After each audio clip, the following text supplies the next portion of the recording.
Si tu es bloqué dans ton évolution spirituelle, c'est sûrement parce que tu ignores ces vérités que tu vas découvrir par cette vidéo. Il y a 10 choses qui augmentent la présence et la puissance du Saint-Esprit dans ta vie. Il ne s'agit pas juste de théorie, mais de témoignages que j'ai moi-même vécu. Et aujourd'hui, Dieu veut que tu prennes connaissance de ces choses par cette vidéo. Alors, ne crois pas que c'est juste l'effet d'un hasard ou d'un algorithme qui fait que cette vidéo tombe sur toi. C'est Dieu qui tient à te dire ce qu'il te manque pour avoir un meilleur accès à son esprit. Peut-être que tu pries, mais tu as l'impression que le ciel est fermé. Peut-être que tu lis la Bible, mais tu ne ressens plus rien. Peut-être que tu as connu des moments forts avec Dieu, et aujourd'hui, tout semble plus sec, plus lourd, plus silencieux. Tu te demandes où est passée cette onction, cette sensibilité, cette force intérieure.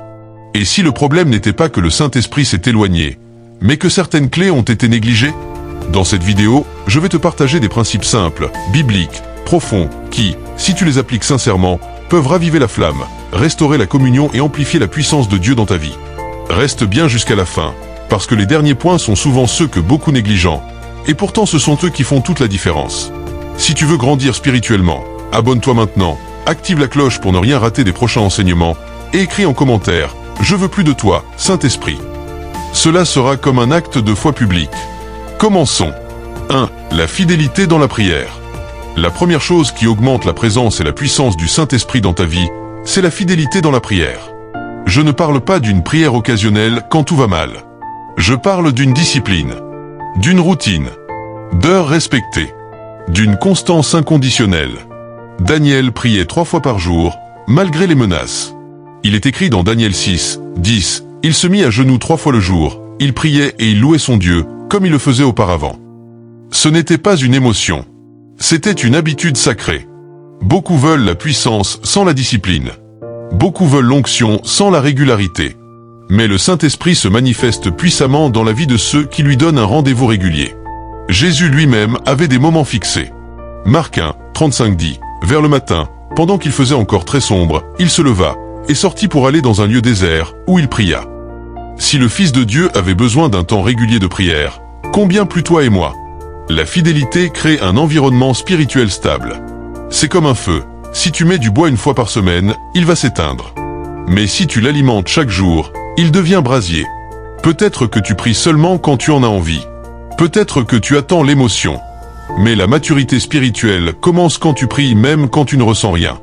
Le Saint-Esprit aime la constance. Il se repose sur les vies disciplinées. 2. Le silence d'écoute. La deuxième chose est plus profonde, plus rare, et pourtant essentielle, le silence d'écoute. Beaucoup parlent à Dieu. Très peu l'écoutent.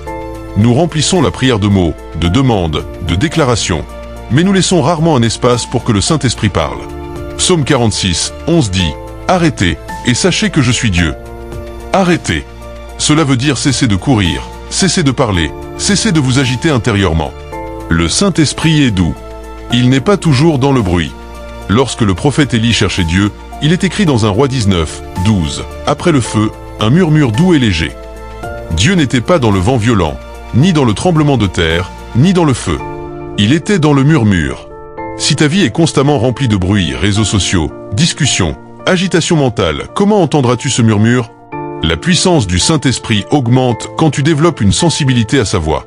Jean 10, 27 dit « Mes brebis entendent ma voix, je les connais et elles me suivent. » Entendre précède suivre. Prends des moments où tu ne dis rien, où tu restes simplement là, où tu dis « Parle, Seigneur, ton serviteur écoute. » Comme le jeune Samuel dans 1 Samuel 3, 10.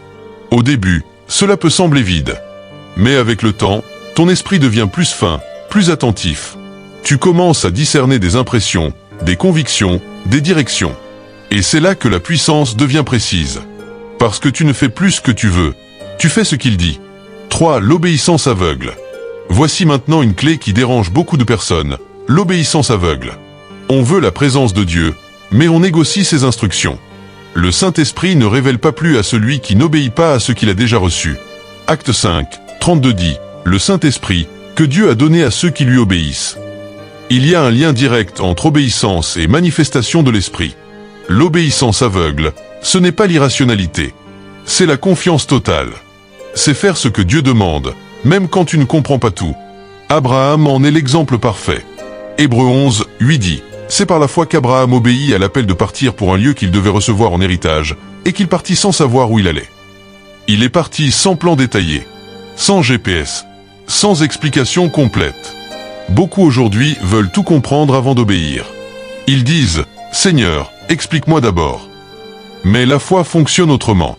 Parfois, le Saint-Esprit te dira de pardonner, de quitter une relation, de refuser un compromis, de donner, de servir dans l'ombre. Et cela heurtera ton orgueil, tes plans, ton confort. Mais chaque acte d'obéissance ouvre un nouveau niveau de présence. Jean 14, 23 dit « Si quelqu'un m'aime, il gardera ma parole, et nous viendrons à lui, et nous ferons notre demeure chez lui. » Remarque bien, l'obéissance attire la demeure.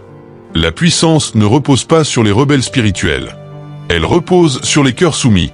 Peut-être que tu demandes plus d'onction, mais il y a une instruction simple que tu ignores depuis des mois.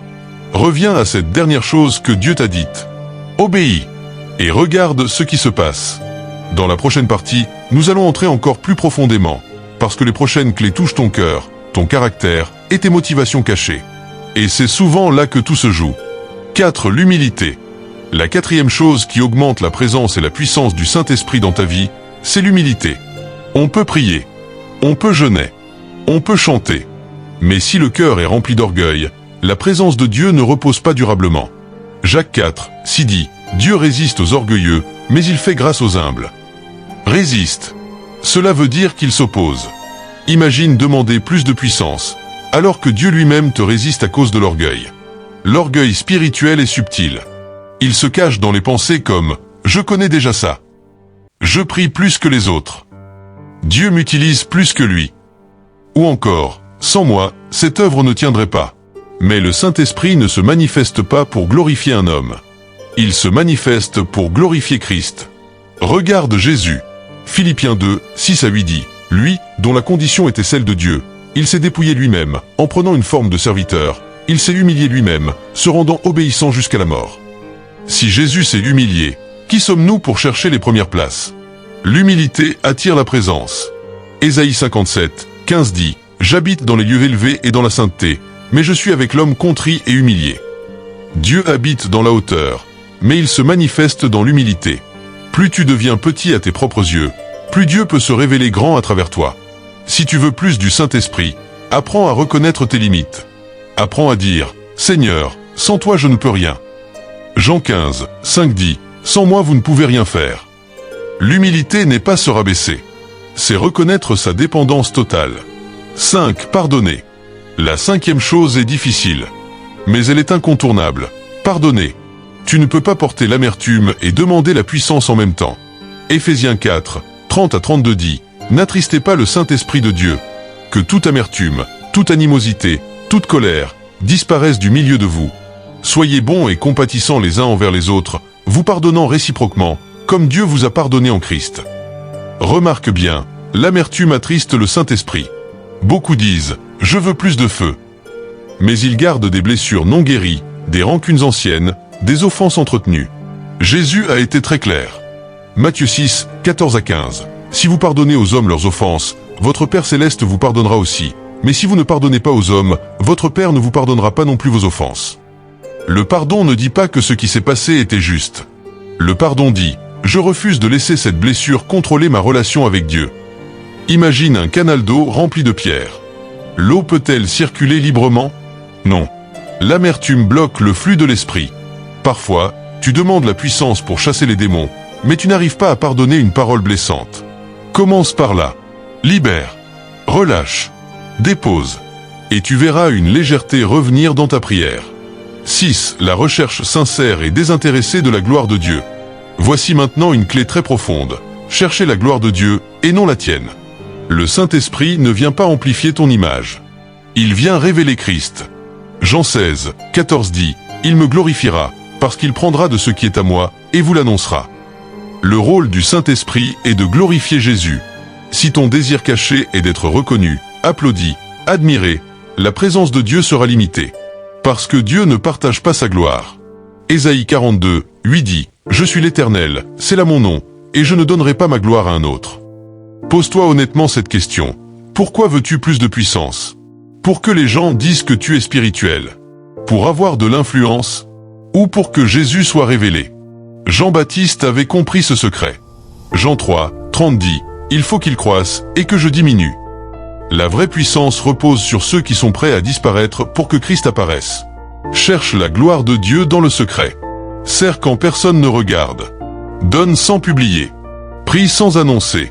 Matthieu 6, 6 dit, « Quand tu pries, entre dans ta chambre, ferme ta porte, et prie ton Père qui est là dans le lieu secret.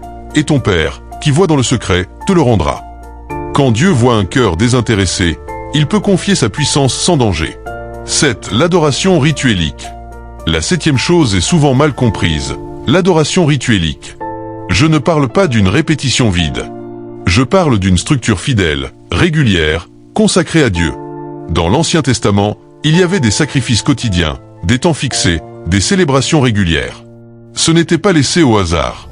Exode 29, 39 dit, « Tu offriras l'un des agneaux le matin, et l'autre agneau entre les deux soirs. » Il y avait une régularité. L'adoration rituelique, c'est décider que chaque jour, à une heure précise, tu adores. Même si tu ne ressens rien. Même si tu es fatigué. Même si ta journée a été difficile.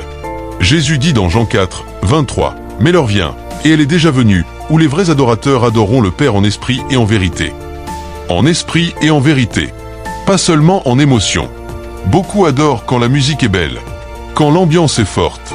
Mais l'adoration qui attire la présence est celle qui est offerte dans la fidélité. Imagine un trône que tu dresses chaque jour dans ta maison. Un espace réservé. Une atmosphère consacrée. Psaume 22, 4 dit, « Pourtant tu es le Saint, tu sièges au milieu des louanges d'Israël. » Dieu siège au milieu de la louange. Quand l'adoration devient une habitude sacrée, la présence devient une habitation. Et plus nous avançons, plus nous voyons que la puissance du Saint-Esprit n'est pas un accident. Elle est la conséquence d'un cœur aligné. Dans la prochaine partie, nous allons toucher des dimensions encore plus intérieures, la soif, la méditation et l'amour manifesté. Et c'est souvent là que la puissance cesse d'être théorique pour devenir visible. 8. La soif de Dieu et d'une meilleure intimité avec lui. La 8e chose qui augmente la présence et la puissance du Saint-Esprit dans ta vie, c'est la soif. On peut pratiquer des disciplines sans avoir soif.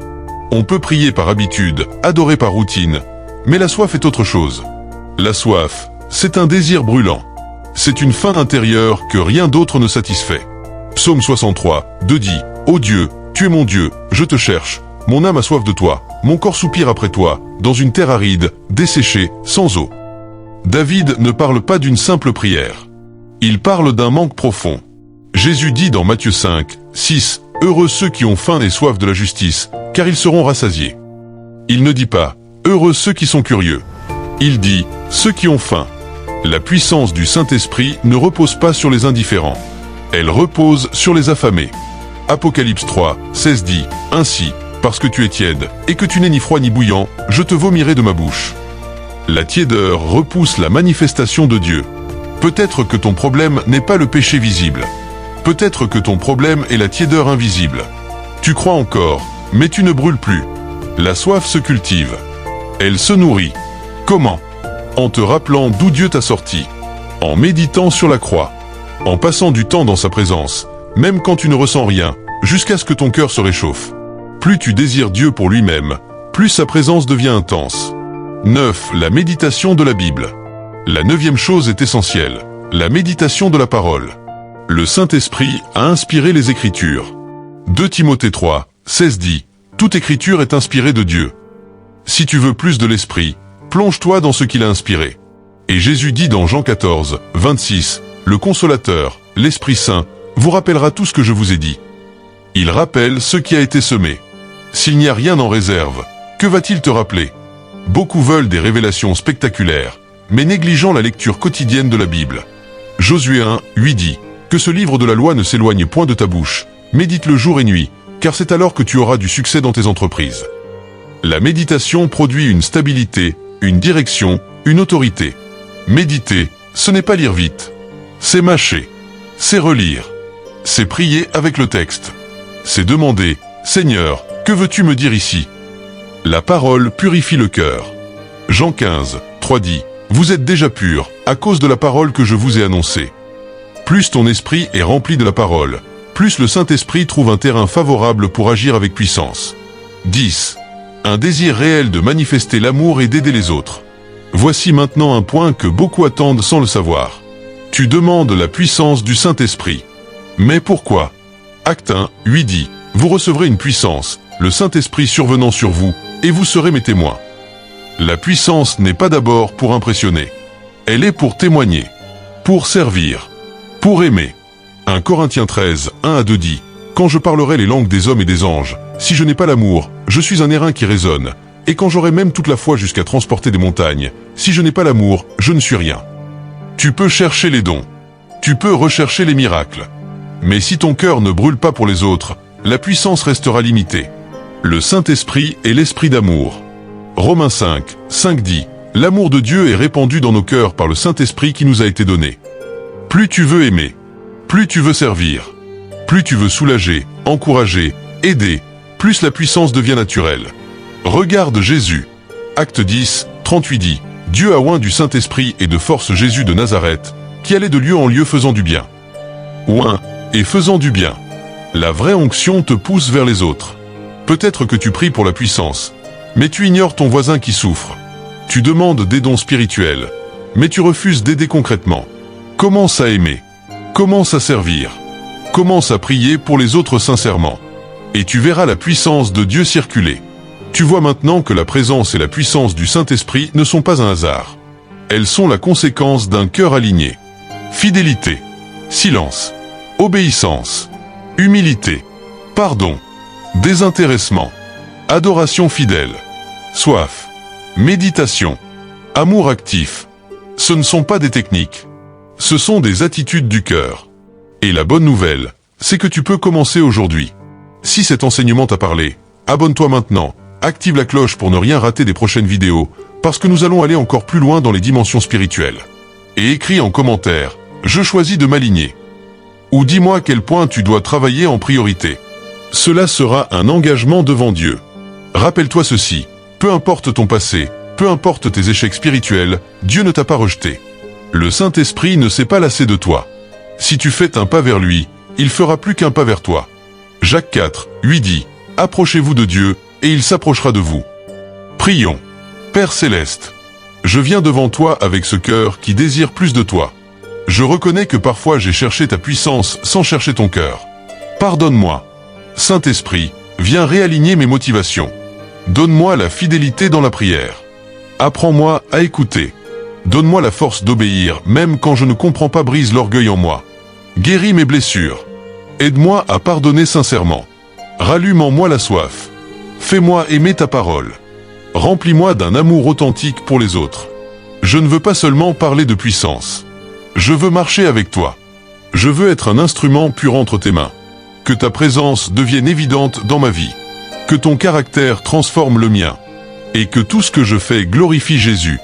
Au nom de Jésus. Amen.